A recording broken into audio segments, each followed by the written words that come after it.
सोचिए, आधी रात का समय है, पूरा शहर नींद में सो रहा है और अचानक आपकी आंखों में तेज जलन शुरू हो जाए, सांस लेना मुश्किल हो जाए। बाहर निकले तो पूरी सड़क पर लोग जान बचाने के लिए भागते हुए दिखाई दे। कोई अपने बच्चे को गोद में उठाकर दौड़ रहा है, कोई रास्ते में गिर रहा है और कोई चिल्ला रहा है, भागो भागो, गैस फैल गई है।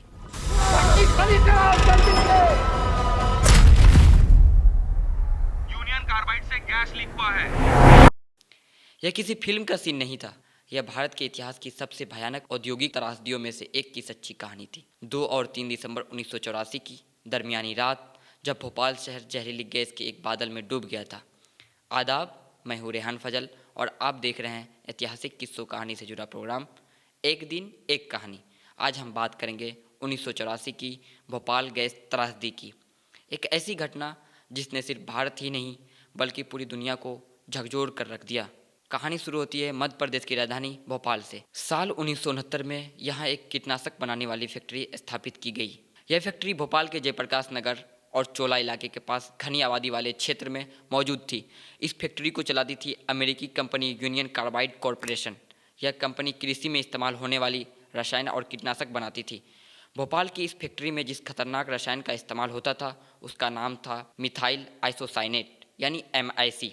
इसी गैस का इस्तेमाल सेविन नाम के कीटनाशक को बनाने में किया जाता था, लेकिन यह रसायन बेहद खतरनाक था। अगर यह हवा में फैल जाए तो इंसानों के लिए जानलेवा साबित हो सकता था। 1980 के दशक आते आते फैक्ट्री का उत्पादन कम होने लगा। खर्च कम करने के लिए कई सुरक्षा इंतजामों में कटौती कर दी गई। कुछ सुरक्षा सिस्टम बंद कर दिए गए, कुछ उपकरण ठीक से काम नहीं कर रहे थे और यही लापरवाही आगे चलकर एक त्रासदी की वजह बनी। लेकिन इस खतरे की चेतावनी हादसे से पहले दी जा चुकी थी। भोपाल के एक पत्रकार राजकुमार केसवानी ने इस फैक्ट्री की खतरनाक स्थिति पर कई रिपोर्ट लिखी थी। उन्होंने अपने अखबार में चेतावनी दी थी कि अगर फैक्ट्री की सुरक्षा व्यवस्था ठीक नहीं की गई तो भोपाल में एक बड़ी दुर्घटना हो सकती है। उनकी एक मशहूर हेडलाइन थी, भोपाल सो रहा है एक ज्वालामुखी के ऊपर। लेकिन अफसोस, उन चेतावनियों को गंभीरता से नहीं लिया गया। फिर आई 2 और 3 दिसंबर 1984 की वह आधी रात। फैक्ट्री के एक टैंक में हजारों किलो MIC गैस भरी हुई थी। रात के समय किसी तरह उस टैंक में पानी पहुंच गया। पानी और इस रसायन के मिलते ही तेज रासायनिक प्रतिक्रिया शुरू हो गई। टैंक के अंदर तापमान और दबाव तेजी से बढ़ने लगा और फिर रात लगभग 12:40 पर टैंक से जहरीली गैस बाहर निकलने लगी। कुछ ही मिनटों में जहरीली गैस का एक बादल पूरे भोपाल शहर में फैल गया। लोगों की आंखों में तेज जलन होने लगी, सांस लेना मुश्किल हो गया, गले और सीने में भयानक जलन होने लगी।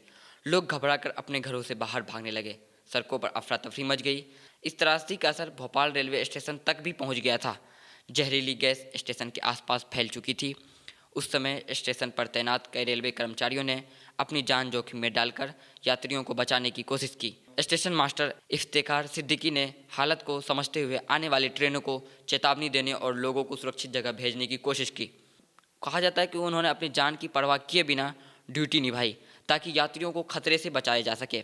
इसी तरह इटारसी से आए एक रेलवे निरीक्षण अधिकारी ने भी स्थिति संभालने में महत्वपूर्ण भूमिका निभाई। रेलवे कर्मचारियों की इस बहादुरी ने कई लोगों की जान बचाने में मदद की।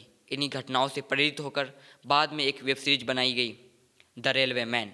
इस वेब सीरीज में दिखाया गया है कि कैसे कुछ साधारण रेलवे कर्मचारियों ने असाधारण साहस दिखाकर लोगों की जान बचाने की कोशिश की। अगर आप भोपाल गैस त्रासदी को भावनात्मक मानवीय दृष्टि से समझना चाहते हैं तो the railway man web series जरूर देखनी चाहिए। उधर शहर के अस्पतालों में अचानक मरीजों की भीड़ उमड़ पड़ी। डॉक्टरों को समझ नहीं आ रहा था कि ये कौन सी गैस है और इसका इलाज कैसे किया जाए। सुबह होते होते हजारों लोग दम तोड़ चुके थे। भारत सरकार के अनुसार त्रासदी में लगभग 3800 लोगों की तत्काल मौत हुई, जबकि बाद के वर्षों में मरने वालों की संख्या 15,000 से ज़्यादा मानी जाती है। करीब 5 लाख से ज़्यादा लोग इस हादसे से प्रभावित हुए। उस समय देश में केंद्र सरकार प्रधानमंत्री राजीव गांधी के नेतृत्व में थी, जबकि मध्य प्रदेश में कांग्रेस के मुख्यमंत्री अर्जुन सिंह की सरकार थी। हादसे के बाद राज्य और केंद्र सरकार दोनों पर लापरवाही के आरोप लगे।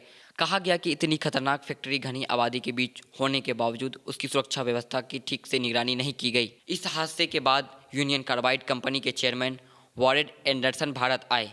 उन्हें भोपाल में गिरफ्तार किया गया, लेकिन कुछ ही समय बाद जमानत पर रिहा कर दिया गया। उसके बाद वो अमेरिका लौट गए, कभी भारत नहीं आए। बाद में भारत की अदालतों ने उन्हें भगोड़ा घोषित कर दिया। हादसे के बाद सरकार ने राहत शिविर लगाए, अस्पतालों में इलाज की व्यवस्था की और गैस पीड़ितों के लिए मुआवजे की प्रक्रिया शुरू की। 1985 में भारत सरकार ने भोपाल गैस आपदा दावा अधिनियम बनाया ताकि सरकार पीड़ितों की ओर से कानूनी लड़ाई लड़ सके। यह मामला भोपाल की जिला अदालत से शुरू होकर मध्य प्रदेश हाई कोर्ट और फिर भारत के सर्वोच्च न्यायालय तक पहुंचा।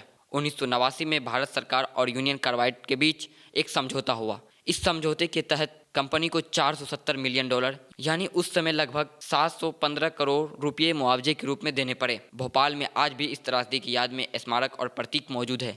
यह स्मारक उन हजारों लोगों की याद दिलाती है जिन्होंने उस रात अपनी जान गंवाई। 1984 की वह रात सिर्फ एक हादसा नहीं था, वह पूरी दुनिया के लिए एक चेतावनी थी। मेरी राय यह है कि विकास और उद्योग जरूरी है, लेकिन सुरक्षा और जवाबदेही को नज़रअंदाज किया जाए तो उसका परिणाम दुर्घटना नहीं बल्कि एक मानवीय त्रासदी बन जाता है। भोपाल गैस त्रासदी हमें यह याद दिलाता है कि किसी भी उद्योग की असली जिम्मेदारी सिर्फ मुनाफा कमाना नहीं बल्कि लोगों की जिंदगी और पर्यावरण की सुरक्षा करना भी होती है। मैं था रेहान फजल और आप देख रहे थे मानू का डिजिटल प्लेटफॉर्म MCJ मानू। फिर मिलेंगे एक और ऐतिहासिक कहानी के साथ। धन्यवाद।